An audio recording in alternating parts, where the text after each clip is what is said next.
Tashidale, and welcome back. This is week 6, and we're looking at chapter 2, Arousing Bodhicitta, the Root of the Great Vehicle.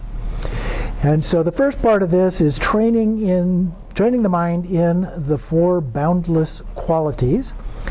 And so the Four Boundless Qualities, also sometimes called the Four Immeasurables. And so the Four Boundless Qualities are boundless love, compassion, sympathetic joy, and impartiality, or equanimity. And so here Rinpoche says we should start by developing impartiality. Even though the loving kindness comes first in the list, impartiality or equanimity is often, particularly in the Nyingma tradition, taught first. The reason being that when we have equanimity, that we apply that to the other three. And so it's an important ground for that. Otherwise, whatever love, compassion, sympathetic joy we generate will tend to be one-sided and not completely pure. Continuing on page 196 then. First we start with impartiality. And there are some other views of this. If you have a copy of my book, Innate Happiness, there are some somewhat different approaches to these in terms of practice in there, and I'll mention those as we go through, but those start on page 126 in the Innate Happiness book. So, going back to words of my perfect teacher, impartiality means giving up our hatred for enemies and infatuation with friends. So, attachment and aversion. And having an even-minded attitude toward all beings, free of attachment to those close to us and aversion to those who are distant. So he's kind of making an inference there that we would be close, we would have more attachment to people close to us and less to people who are distant. But of course that may not be the case. There may be people that are close to us in our household that we don't like at all, for example. So the terms close and distant are used in a fairly generic way there, not a literal way. And then the next paragraph, we are attached to our own group, and talks of father, mother, relatives, and so on. While we feel intolerable, he sometimes uses strong language, let's say, in his descriptions of these. Intolerable aversion toward our enemies and those associated with them. And this is a mistake. And then he goes on to talk about previous lives that we have had, and the idea that all sentient beings have previously been our mothers. And the inference again is that the mothers would have loved us, cared for us, and so forth, even though in this lifetime that may or may not have actually been the case. But we look at it conceptually from that point of view. And if you just can't get around the way that you were treated by your mother, imagine somebody that you had a very loving relationship with, and just make the switch. And so in the former life, so those close to us having this loving attitude, those that have been against us, then we don't like any of those. And then he talks a little bit in the middle of the page below the quote there about Princess Pemetzel, who was the daughter of King Trison Detsen. And when she died at age 17, and there's a fairly elaborate story about all of that. And then she, of course, the king was very upset about her dying. Why would this happen, and so forth. And so Padmasambhava goes on to say to the king, tell the king that it's not always a bad thing. Sometimes when somebody dies, that's a good thing to help some other kinds of things happen and manifest. And so one of the things that Padmasambhava did was he brought her back to life, according to the legend, and taught her the Khandor Nyingtik. And then she passed away, but she was able to then bring that back in another lifetime, and it got passed along eventually to Longchenpa. And then he wrote it down, and then it became part of the Nyingma tradition. So she was able to play, that is, his daughter was able to play this very special role in the transmission of the great teachings.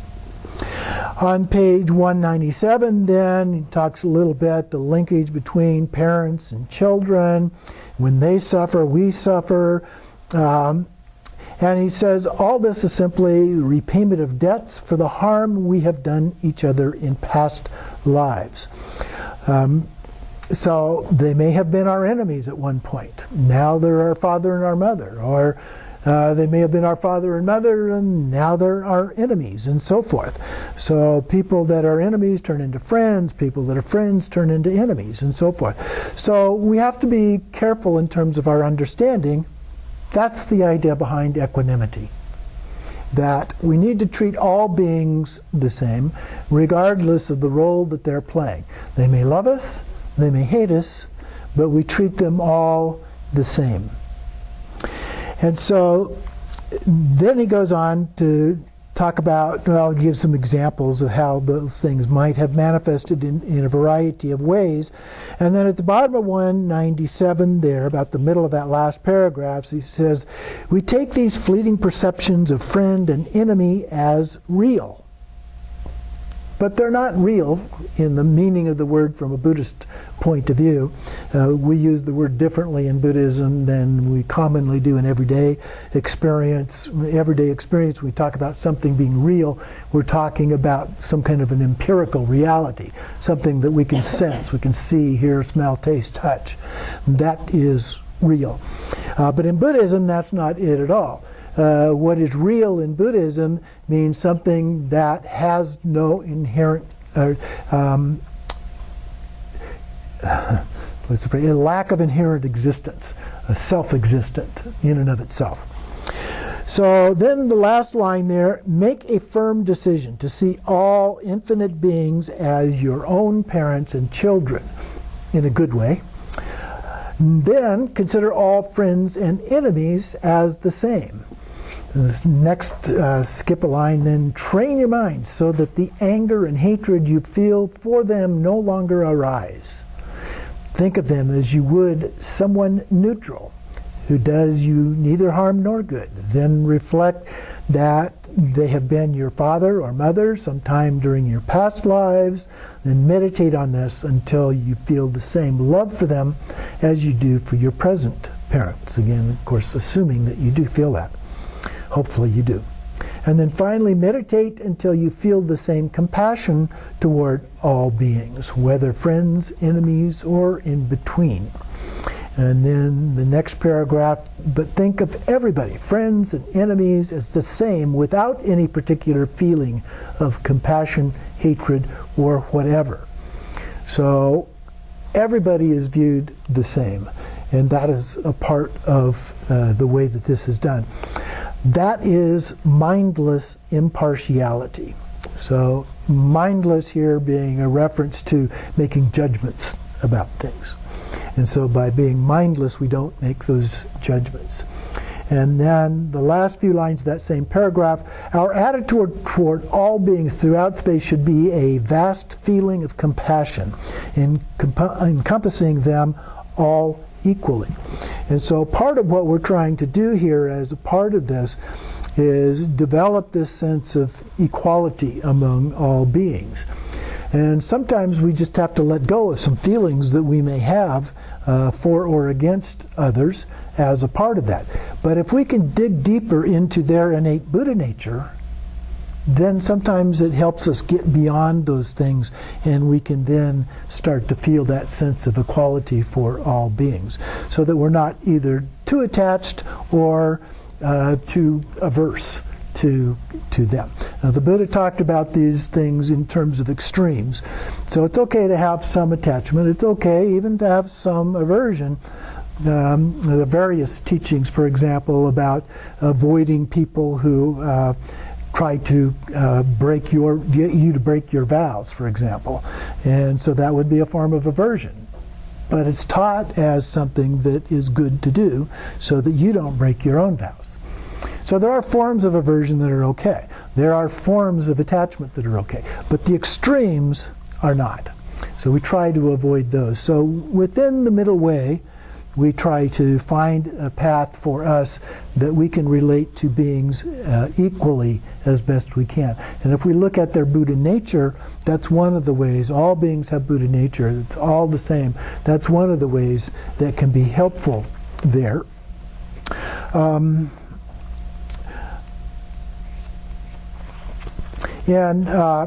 in the book Innate Happiness here, one of the ways that it talks about doing these, if I can find where it starts here, with the equanimity, there's two main practices that are often done that he doesn't talk about in this context here, that I thought I would just mention. We won't go into a lot of detail, but one is equalizing self and other, and so you go through a process of somebody that you imagine. It could be somebody you like, and then you could be somebody neutral, and there could be somebody you dislike, but imagining yourself in a way that yourself and the other are the same. Or you may switch roles and view each other like that. And another, and that one is called exchanging self and other. So in the beginning, you just look at others, maybe others are better than you or lesser than you in some views, and you see that essentially they are the same. And then the same with exchanging self with others. We might say walk in somebody else's shoes. It's that type of thing. You imagine what it would be like to be in their situation and them to be in yours, and how that might change your view and so forth. So those are a couple of practices that can be used for that. They're in that book. So the next one then is meditation on love or loving kindness. Through meditating on boundless impartiality, you come to regard all beings of the three worlds with the same great love. And so this is often done through a form of metta meditation, metta meaning loving kindness, and there's a variety of different actual practices that can be used for that purpose. So he says here, that same great love, like all parents taking care of their young children. Tibetans like to use that kind of close connection between families and children. In our culture, sometimes that doesn't work out quite as well as that, but we can always imagine it or think of somebody else that we know where they have that kind of a relationship and use those as the role model for the practice. And then the end of that same paragraph, devote everything you do, say, or think to the well-being and happiness of all beings. All those beings are striving for happiness and comfort. Yet they do not understand that the cause of happiness is positive actions, and instead give themselves over to the 10 negative actions. So when we talk about ethics, we look at this variety of things, killing, lying, stealing, and so forth, a list of 10 different things. And so we're trying to avoid those unwholesome kinds of actions and instead do their opposites, which are antidotes to those that are wholesome actions. And then the last line there, in their attempts to find happiness, they only bring suffering upon themselves. Continuing on the top of 199, meditate on the thought of how wonderful it would be if each one of those beings could have all their happiness, all the happiness and comfort they wish. Meditate until you want others to be happy just as intensely as you want to be happy yourself. So that's the basic practice there. When you look at those beings, and you look at beings of different levels of happiness, or different degrees of having things that they like, but looking at all those beings as people wanting to be happy, so regardless of how we view them ourselves as either friends or enemies, they all want to be happy in one form or another. And so we want to connect with them in terms of love for everybody to be happy. Okay, so that's the basic idea. The sutras speak of loving actions of body, loving actions of speech, and loving actions of mind. And then the Way of the Bodhisattva says, whenever catching sight of others, look on them with open, loving heart. So anytime you see beings as you go about doing things during the day, then we should try that. Even when you look at someone else, be smiling. It should be smiling and pleasant. Next paragraph, actions we do with our body, do them gently and pleasantly with your speech. Make every single word you say pleasant and true. Do not wish for anything good in return. That's the altruistic intention of that. Simply wish for others' happiness from the bottom of your heart and only consider what would be most beneficial for them. So the idea is really focusing on benefiting others.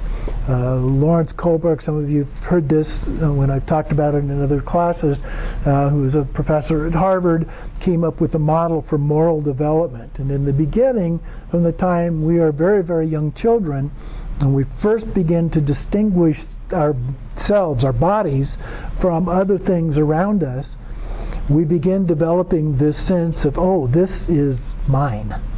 Okay? And so as young children grow up, they tend to have that kind of a sense of, this is mine, you can't have it, you can't play with it, and so forth. Eventually, though, as we mature a little bit, we develop another phase which is focused on groups. So it might be the family group, it might be peers, think of teenagers. You know, the peers mean more than the family in some cases. And the groups tend to get larger, kind of the tribe, if you will, the community and so forth, the state, my country. So it gets bigger and bigger as a part of that. So the focus changes from me to we. And then there's another stage that not very many people actually get to. And that is the shift of focus to the rights of minorities and things like that. You. We change to a focus on others, willing to sacrifice ourselves in some ways in order to benefit others. And that's a truly altruistic approach. And that really is what Buddhism is all about in that sense. So I just wanted to mention that to you. Then in the last paragraph, top of the last paragraph on 199, it is particularly important to avoid making anyone under your authority suffer by beating them, forcing them to work too hard, and so on. This applies to your servants and also to your animals, right down to the humblest watchdog. Always, under all circumstances, be kind to them in thought, word, and deed. So all sentient beings should be included there. Not just our pets or other domestic kinds of animals, but even things that we don't typically consider in that way, birds and fish and insects and so forth. All of those should be included. On page 200 there, right above the quote, Atisha says, to be kind to those who have come from afar, to those who have been ill for a long time, or to our parents in their old age is equivalent to meditating on emptiness, of which compassion is the very essence. So an important kind of a practice for us to develop, particularly at this stage of our practice, our development in becoming a Buddha.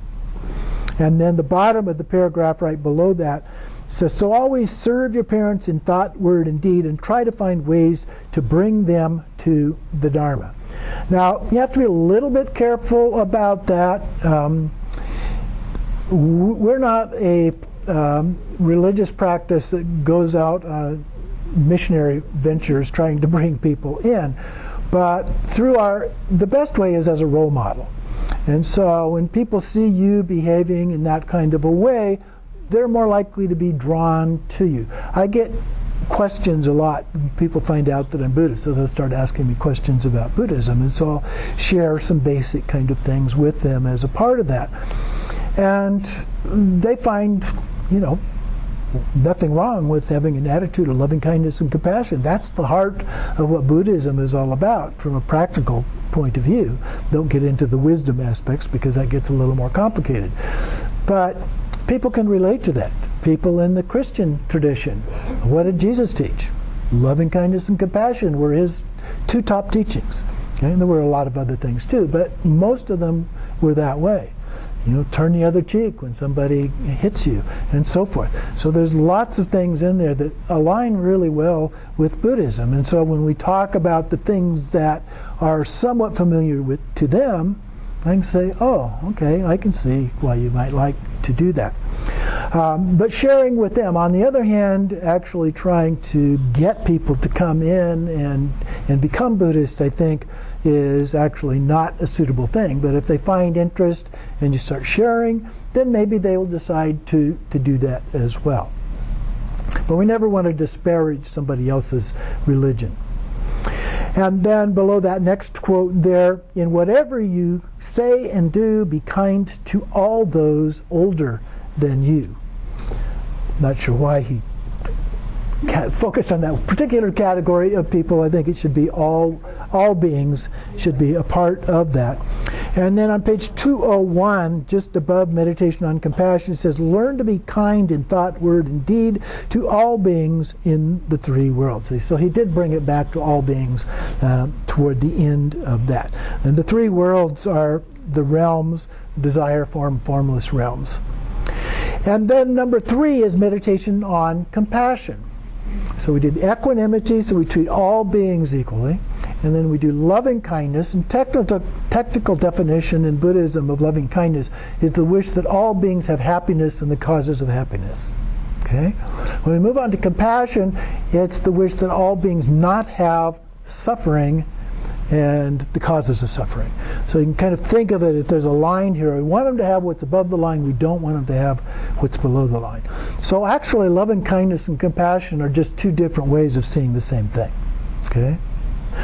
So then, going on into the text part, the meditation on compassion is to imagine beings tormented by cruel suffering and to wish them free from it. And then at the bottom of the page, when you think of a condemned prisoner, instead of thinking of that suffering person as someone else, imagine that it is you. And then what would you do in that situation? There is nowhere to run, nowhere to hide. You have no means of escape. And all perceptions of this life are about to cease. So he's imagining here that the prisoner is about to be executed. And so you're imagining yourself in that role. What anguish! Train your mind by taking the suffering of that condemned prisoner upon yourself. And then, next paragraph, think of a sheep being led to slaughter. Feel sincerely that this is your own old mother and they are about to kill. And ask yourself what you would do in such a situation. They are going to kill your old mother, even though she's done no harm. Experience in depth of your heart the kind of suffering that your mother must be going through. When your heart is bursting with desire to do something right away, reflect that although this suffering creature is not actually your father or mother in this present life, it is sure to have been at some time in past lives. So there is no real difference as a part of that. And we know from people who deal with this kind of thing in day-to-day life, of slaughtering animals and so forth, that they can sense that something not right is happening. They may not know exactly what it is, but they resist. They don't want to go on. They know that things are happening, and so it's kind of a horrific experience for them in many cases. When your compassion is aroused, think how all suffering is the effect of harmful action committed in the past. All those poor beings now indulging in harmful actions will inevitably have to suffer too. With this in mind, meditate on compassion on all beings who are creating causes of suffering for themselves by killing and other harmful actions. Then skipping the short paragraph, reflect deeply on all beings in the three worlds. Wherever there is a space, there are beings. Wherever there are beings, there are negative actions and resulting suffering. How wonderful it would be if each individual being in the six realms could be free from all the perceptions brought about by past actions and attain everlasting happiness of perfect Buddhahood. Continuing on, when you start meditating on compassion, it is important to focus first on suffering beings individually, one at a time, and only then to train yourself step by step until you can meditate on all beings as a whole. So we want to begin just one at a time. It's helpful if we focus on somebody that we know or an animal that we have some more personal experience with. It doesn't necessarily have to be a pet, but something that you've been around, for example, so you have some sense of what they're like and what they do, even if it's having gone to a county or a state fair or something like that, and you saw the animals that were being displayed there. Otherwise, your compassion will be vague and intellectual. It will not be the real thing. Now, I'm going to skip ahead to the bottom of page 209. He goes through a number of different things and stories and so forth as a part of that. So I encourage you to read through those. But at the bottom there, the last paragraph on 209, always take the lowest place. Wear simple clothes, help all other beings as much as you can. In everything you do, simply work at developing love and compassion until they have become a fundamental part of you. And then continuing on the next page to 10, the quote there toward the top, let those who desire Buddhahood not train in many dharmas, but only one. Which one? Great compassion. And when we talk about enlightenment, we often use the term great compassion and great wisdom. So those are considered to be the two wings of the bird, so to speak. So great compassion is very, very important here. Those with great compassion possess all the Buddha's teaching as if it were in the palm of their hand. So great compassion, very, very important. And then going down through, there's a story here to the paragraph beginning one day.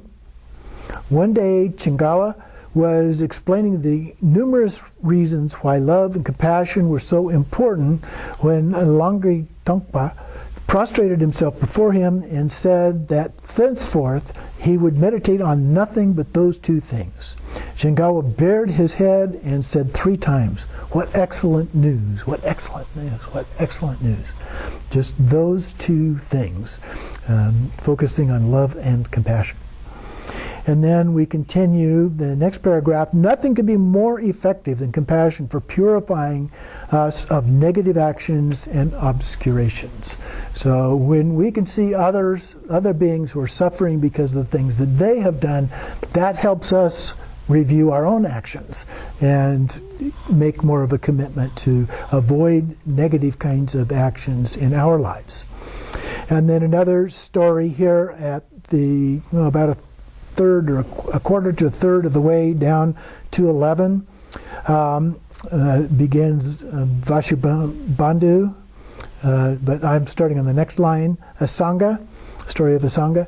Asanga went to Tapada mountain, the practice of Buddha Maitreya to practice, and the hope of having a vision of him and asking for instruction. 6 years passed, and he didn't have a single auspicious dream. 6 years is a long time to do that, feeling like you have not succeeded. And so he continues, looks like I'm just never going to succeed. And so he departed feeling discouraged and came across a man rubbing an enormous iron bar with a soft cotton cloth. He looks at him and says, "What are you trying to do, rubbing like that?" And replied, "I need a needle, so I am making one by rubbing away at this bar." Asanga thought, he'll never make a needle by doing that. If ordinary people, though, you begin to think about it, if ordinary people make such efforts for so little reason, I can see that I have never really practiced the Dharma with any persistence. So he went back to his cave for 3 more years. But again, no sign. And so again, he's feeling distraught, certain that he's never going to succeed. Went to the road again, and he came across this huge rock, so high it seemed to touch the heavens. At the bottom, at the foot, a man was stroking it with a feather dipped in water. So, "What are you doing?" "This rock is too tall," he said. "I don't get any sun on my house, so I'm going to wear it away until it disappears." So Asanga, remembering what had happened 3 years before, went back to practice another 3 years, and without so much as a single good dream. Discouraged again, he says, "Now what I do, I can never succeed." Set off once more. On the next page, then he comes across a bitch, a dog, with 2 crippled hind legs, hindquarters crawling with maggots, nevertheless still full of aggression, tried to bite him, dragging herself along. Asanga was swept by deep, unbearable compassion, cutting off a piece of his own flesh to give it to her to eat, and then decided that he had to rid her of the worms in her hindquarters, but fearing he might kill them if he removed them with his fingers, he decided the only way to do it was his tongue. So he couldn't bring himself to do it. He shut his eyes, stretched out his tongue, but instead of touching the body, he touched the ground. So he opened his eyes, and the bitch, the female dog, had disappeared. In its place stood Lord Maitreya. And so, how unkind are you, Asanga cried, not to have shown your face to me all this time. Shame on you. It is not that I have not shown myself. You and I have never been separate. But your own negative actions and obscurations were too intense for you to be able to see me. Because your 12 years of practice have diminished them a little, you were able to see the bitch. Just now, because of your great compassion, your obscurations have been completely purified and you can see me with your own eyes. If you do not believe me, carry me on your shoulder and show me to everyone around. So he does that. Carries Maitreya on his right shoulder and went to the market and asked everyone, "What do you see on my shoulder?" Everyone replied, "Nothing," except one old woman whose perception was slightly less clouded. She said, "You are carrying a rotting corpse of a dog." Maitreya then took Asanga to Tashitta heaven and gave him the 5 teachings of Maitreya and other instructions. So this is kind of a long story. It's a little bit kind of legend-like in its character, but it makes an important point, and that's what these stories are for, to make an important point. And this is about persistence, about sticking with it, about getting really in touch with yourself, your own nature, your own feelings about things, and helping then to use the practice to overcome those. And then continuing on, since there is no practice like compassion to purify us of all our harmful past actions, and since it is compassion that never fails to make us develop the extraordinary bodhicitta, we should persevere in meditating upon it. The image given for meditating on compassion is that of a mother with no arms, whose child is being swept away by a river.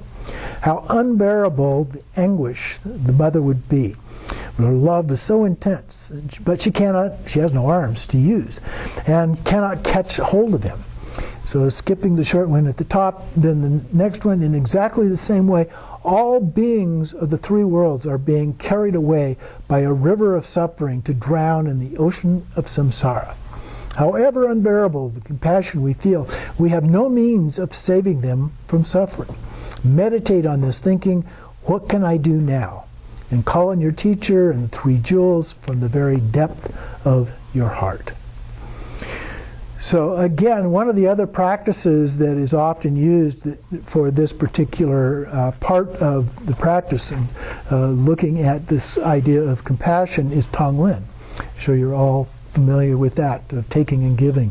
And so we take in, we visualize the person that we see is suffering, and on our in-breath we visualize taking in all of that suffering. It goes down into our heart and transforms into love and compassion, and then it goes back out on the out-breath back to that person to help them, benefit them, and so forth. And so that's another variation that is sometimes taught in terms of doing a practice with respect to great compassion. Continuing on with number 4 then, the meditation on sympathetic joy.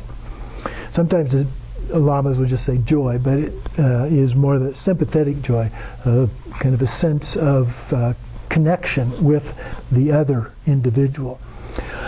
So imagine someone of noble birth, strong, prosperous, powerful, who lives in the higher realms, experiencing comfort, happiness, long life, surrounded by many attendants and in great wealth.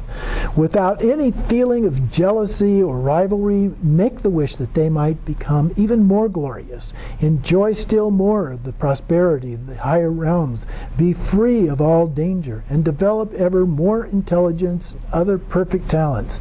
Then tell yourself again and again how wonderful it would be if all other beings could live at such a level too. Begin your meditation by thinking about a person who easily arouses positive feelings, like a relative, a friend, someone you love. When you have established that feeling of happiness, try to cultivate the same feeling toward those about whom you feel indifferent, neutral. Then focus on all kinds of enemies who have harmed you, and especially anybody of whom you feel jealous. So some different classes of people, so you like, indifferent, people you dislike for one reason or another. The meaning of sympathetic joy is to have a mind free of jealousy. So that's the reason he says, especially somebody toward whom you feel jealous. So then train with all sorts of methods to prevent those harmful jealous thoughts from arising. Specifically, a bodhisattva who has given rise to bodhicitta for the benefit of all beings should be trying to establish all those beings in the everlasting happiness of Buddhahood, and temporarily in the happiness of the realms of the gods and of men. So it's okay to want people to be happy in a relative sense, but the goal really is to have them achieve happiness at an ultimate level. But both of those are good. And when we talk about some of the philosophical views, and we talk about one taste between the relative and ultimate, they actually come together as one taste, like the sun and the rays of the sun, if you will. So both of those are important. But the idea here is to be joyful for the things that have happened, good things that have happened to other people. Okay? So if we sometimes feel jealous because somebody else got the job and we didn't, okay, that's not what we're talking about here. You want to feel joyful for them that they got the job, or that they won the lottery, or that something else has happened to them good that they're happy about. Maybe it's a husband and wife that has a child, and they're very happy about that child, and we feel very happy for them, sympathetic joy for them as a part of this. And you can start thinking of all kinds of things, and if you intentionally look around, you can actually find lots of different things. You're walking through the grocery store and you see a child who's laughing and having a good time with one of their parents shopping. Feel joy about that. And so it just helps if we do it intentionally, looking for examples that we can find to illustrate the principle that we're talking about here. And he goes on again to give a bunch of other stories here of different things that can be done. Toward the bottom of page 214, about the middle of the last paragraph here, always sincerely rejoice in the achievements of favorable circumstances of others, whether it be social position, physique, wealth, learning, or whatever else. Think over and over again how truly glad you are they are such excellent people, so successful, so fortunate. Then the top of the next page, meditate on this from the depth of your heart.